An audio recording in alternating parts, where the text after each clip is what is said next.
আজকে সবার জন্য একই একই জায়গায় কয়েকদিন আগে মেলা হয়েছে এখানে আদি কামাখ্যা।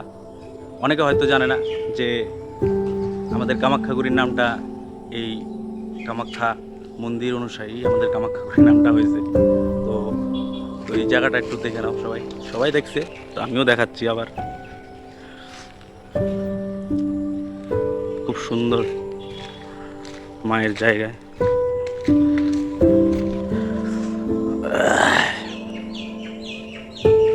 বজরংবলী আছে, আর অনেক মন্দির আছে, শিব মন্দির আছে। এই সেই মন্দির, আমাদের ঐতিহ্যবাহী মন্দির।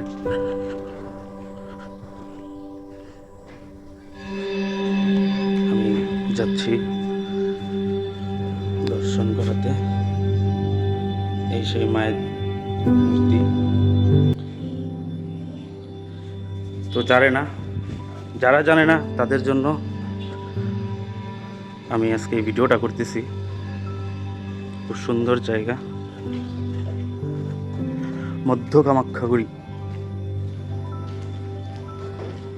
তো আমি এখানে একটা সাইনবোর্ড তোমাদেরকে দেখাবো।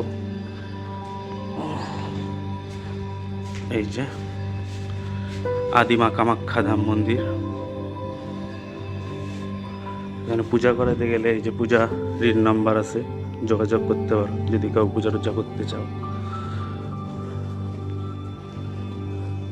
যেমন আজকে আমার বন্ধু কৌশিক, ওই জানতো না যে এখানে মন্দিরটা আছে ঠিকই, কিন্তু মন্দিরটাতে কখনো আসা হয় নাই কখনো।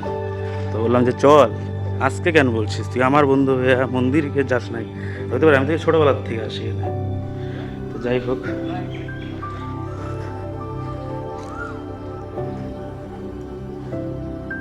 এখানে কিছু একটা পূজা হয়েছে, ঠিক আমি জানি না, বলতে পারলাম না।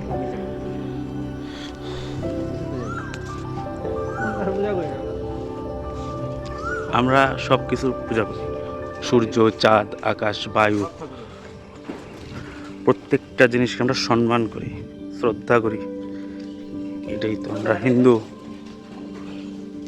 আরেকজন এখানে আছে, সত্যপীর মায়ের ভক্ত। এই যে উনিও আছে এখানে। তো এই গাছের নিচে এসে বসলে খুব সুন্দর লাগে। তো আজকে আমি এই জিনিসটা তোমাদের সামনে তুলে ধরলাম। যদি তোমরা চাও যে আরও সবাইকে দেখাবা এই ভিডিওটা, তাহলে শেয়ার করে দিও। আর কি, এটুকুই। আমাদের কামাখ্যাগুড়ির নামের উৎস। তো এই জিনিসটা আমাদের সবসময় মাথায় রাখতেই হবে। তাহলে খুব সুন্দর শান্ত জায়গা, যে কেউ আসতে পারো।